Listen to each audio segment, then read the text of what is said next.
my experience in WABMA has been so splendid. My experience so far here has been very impactful, educative. I have learned so much. My diction, my pronunciations are much better now. My name is Juma Jibril, and I would like to say that my experience in WABMA has been so splendid. I had a good time. I learned a lot.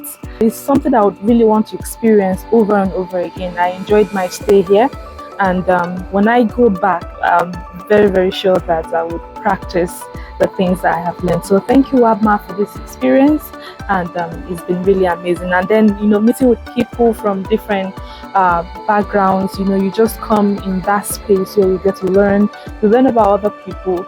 You learn better communication skills. So it's been amazing. Thank you. My name is Fahimi Hania.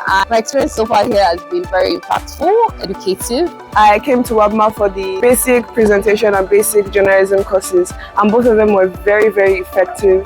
It has cleared up a lot of common misconceptions when it comes to English. I speak a lot better now. I'm more confident when I'm speaking on camera and in person. It really helped me boost my confidence. What a wonderful experience I've had at WABMA. It's been an amazing journey so far. I have learned so much. My diction, my pronunciations are much better now. But WABMA, great time, wonderful experience. Thank you very much, and I hope to come back soon.